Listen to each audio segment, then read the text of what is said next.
Hey everyone, and welcome back. Today we're going to be diving into something I think is super interesting.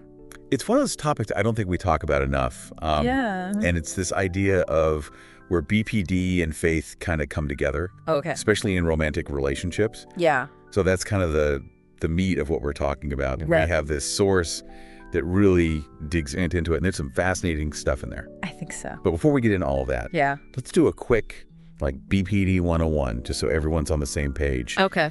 When we say BPD, what are we actually talking about? So when we think about BPD, we're really talking about this idea of emotional volatility. Right. And I always say it's like the dial is turned up to 100. Yeah. You feel everything so intensely. The highs are really high. The lows can be really, really low. Yeah. And that obviously impacts every area of your life, but especially relationships. Yeah. So now let's bring faith into this. And I think for a lot of people, faith is a source of stability and comfort. Structure. Exactly. Yeah. So when you have someone who's experiencing that emotional intensity, Right. how does faith play into that? Well, that's what's so interesting is our source talks about this as kind of being a double-edged sword. Okay. Because you have the structure and the community and those rituals, which can be really grounding. It's like that external structure when maybe internally you don't have it. Absolutely. And then on the other hand, you have that same intensity that draws you to faith. Yeah. Can also make periods of doubt and questioning, which are normal, I think, for a lot of people. Sure. Feel really overwhelming. Because those emotions are just amplified. Yeah. It's like if you're already feeling things really deeply, those moments where you question your faith Totally. are going to feel even bigger. Yeah, like you're totally abandoned, even if it's something that you deeply value. Wow. So it's like this push and pull. It's like being out in the middle of the ocean in a tiny boat, Yeah. and you're not sure if your faith is the anchor keeping you steady or if it's the waves that are pulling you under. That's such a good way to put it. This is so fluid. Absolutely. And, our source even says faith can fluctuate almost as much as their emotions do Wow. for someone with BPD. That's a lot. It is. Especially when you start to think about romantic relationships. Yeah. Because, so often we talk about shared values and beliefs being the foundation of a strong relationship. Yeah. So if one person's experience of their faith is constantly shifting, Right. that's going to make things challenging. Absolutely. And especially if that's a cornerstone of your relationship as a couple. Yeah. And just to clarify, when we say cornerstone, we're not just talking about people who go to church together every Sunday. Right. We're talking about couples for whom their faith is woven into the fabric of their life together. Yeah, like their shared values, how they want to raise their kids, maybe even their hopes for the future. Exactly. Yeah. So when that starts to feel shaky, Right. it impacts everything. It impacts everything. And that's where this idea of spiritual whiplash comes into play, which I think is so interesting. Spiritual whiplash. Yeah. Yeah. Our source uses that phrase, and it really stuck with me. Okay, I'm intrigued. Tell me more. So imagine you've built a life with someone. You have this shared faith, and all of a sudden, they're questioning everything. Oh, wow.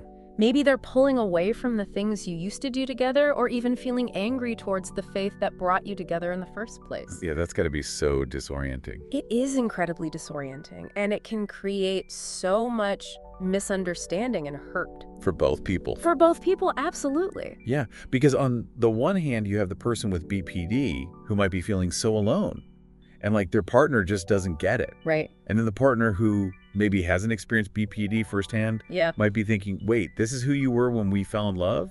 What's changed? Exactly, and they might feel confused or hurt or even resentful. Right, because it's like this fundamental part of who you thought they were is suddenly different. Exactly, and our source actually gives an example of this one partner talked about feeling pressured to change their own beliefs.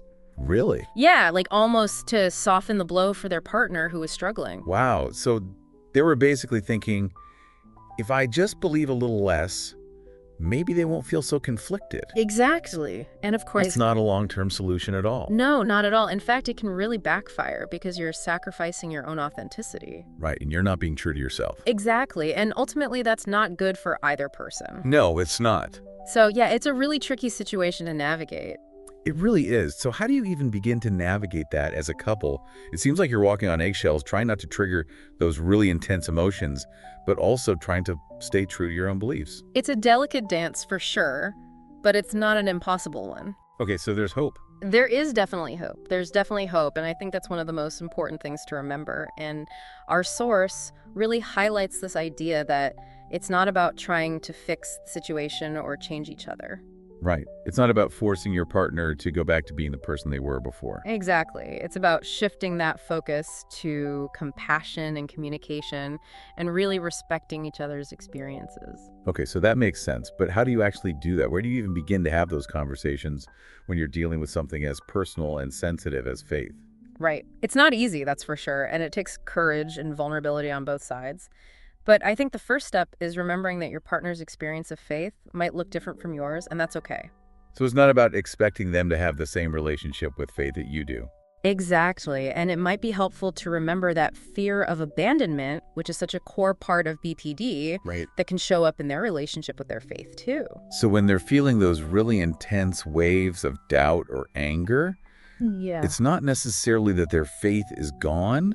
It's Right. more that that fear of disconnection is popping up in that area of their life as well. Absolutely. And being able to see it through that lens can make a huge difference in how you approach the situation. So instead of immediately going to, what's wrong?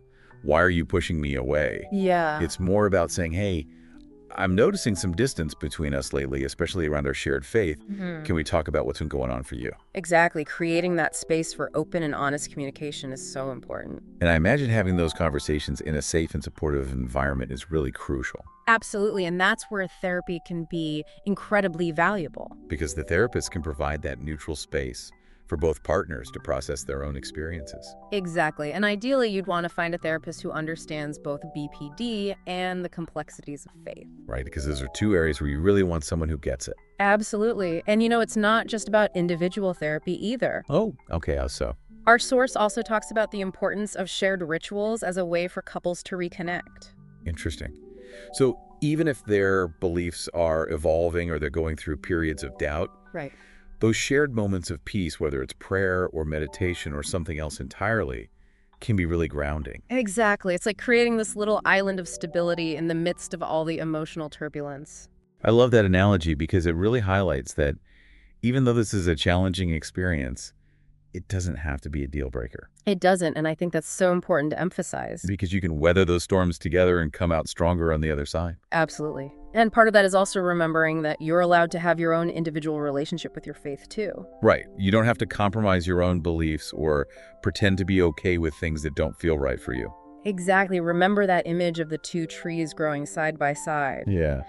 You can offer your partners support and understanding without trying to force them to conform to your experience. So it's all about finding that balance, Yeah. right?